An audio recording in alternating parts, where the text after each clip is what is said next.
And now, there's an important fact to remember about Obama that many overlooked, and I'm guilty of this. He did not win as decisive an election as we remember. He came in with a smaller or more tenuous mandate than we recall. Well, 7%, but winning by 7%, especially given the recent history of elections in which, George Bush, but for 60,000 people in Kent, Ohio, might have lost to John Kerry. The Bush election in 2000 was close. The Clinton elections were close. I mean, how is 7% not a big election? Well, it's become a big election in that context. Landslide elections in America used to be, in the days of Franklin Roosevelt and Ronald Reagan and Richard Nixon and Lyndon Johnson, it was 60% of the vote. Yeah. It was 450 electoral votes. Right. Barack Obama's victory in 2008 was roughly similar to Bill Clinton's in 92. Right. Clinton had a very strong third-party candidate. Texans know who he was. Ross Perot, 19% of the vote. Clinton defeated George Bush by about 5 percentage points. George Bush got a smaller percentage of the vote. This is the elder George Bush, George H.W. Bush, got a smaller percentage of the vote than Herbert Hoover did in 1932. That meant it was a massive repudiation of a sitting president. Yep. Clinton came in with majorities in the House and Senate almost identical to Obama's. His first months in office, no one remembers this, he actually proposed a stimulus package. Wow. $19 billion, which seemed large then. Right. When Clinton proposed the stimulus package, which seems minuscule to us now, it was stopped. It was whittled down to $4 billion because Republican senators, led by the minority leader, Bob Dole, filibustered it 4 times. This was new in the history of legislative politics in America. The filibuster had been used before, shockingly, shamefully, by Southern Democrat segregationists, right, to stop civil rights legislation.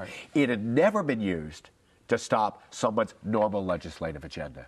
That created a pattern that continues in our politics and was repeated identically when Obama took office. Well, in fact, we're now at a point where we assume that filibusters are going to occur. It's not rare.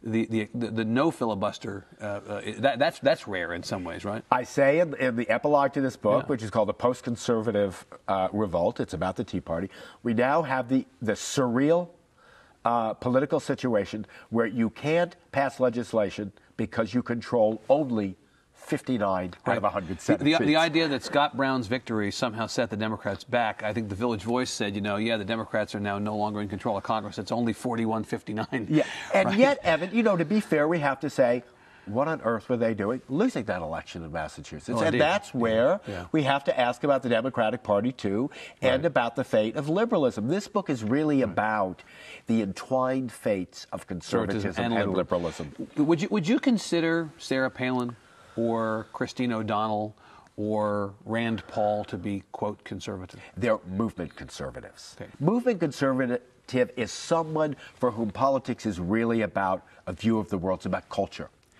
And it is a kind of warfare. Sarah Palin's a perfect example, I say it in the book, of the politics of the pure, uninhibited self. There's something kind of glorious about Sarah Palin. Here is the first female politician who men like, who doesn't have to be buttoned down. It doesn't seem like a school teacher. Christine O'Donnell, Michelle Bachmann are following the same model. To them, Sarah Palin is an icon. She's a heroic new kind of post-feminist politician. What she's not interested in at all, and has said this, are the dreary, dismal facts of running a government. Well, in fact, she didn't even last one term as governor of Alaska. And what that really means is, she says, I may not be able to connect the dots, but I can connect with people. That's true. But connecting with people is not the same as governing them. I mean, I wrote a piece in the New Yorker about Sarah Palin for David Remnick.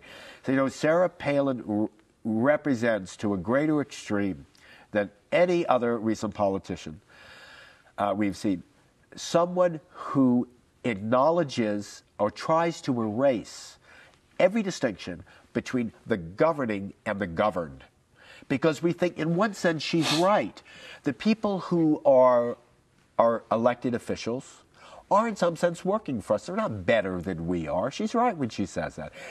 But they may be skilled and they may have responsibilities and experience we don't have. Robert Taft, who is probably the greatest conservative legislator of the modern era, the 1940s and 50s, and was a great supporter of business. He was Mr. Wall Street, Mr. Republican.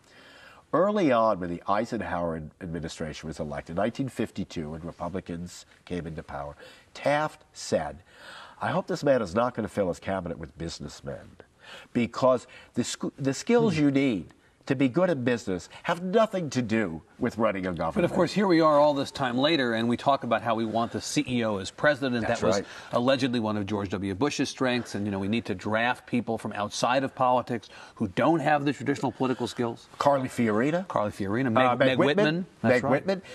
That's right. We think. Well, the fellow in Rick Snyder in Michigan, who is the former Gateway CEO. Well, or even in his odd, eccentric way, Carl Palladino in New York. This, this very strange character is a multimillionaire. Michael Bloomberg Rick in Scott New York. in Florida, who ran Many of Columbia them. ACA, Absolutely. right? Yeah. And we are living in a period where there's tremendous romance for the successful corporation. You look at a movie like The Social Network, and who's the genius of the age? Yeah. The now 26-year-old Mark Zuckerberg, who invented Facebook. And we're fascinated by all of this. And yet we see all this at a time when it was Wall Street that let us down. And we have such short memories. Such short memories of that. I mean, the fact is that there's a huge anti-corporatist streak in this country that rails against greed. It rails, because in some ways the Tea Party is about populism. Yes, it is. And yet populism is somehow embracing exactly the opposite instinct. Well, that's right. I've written about that as well. One of the curious aspects of the Tea Party is that it's a populism that doesn't really follow the normal populist model.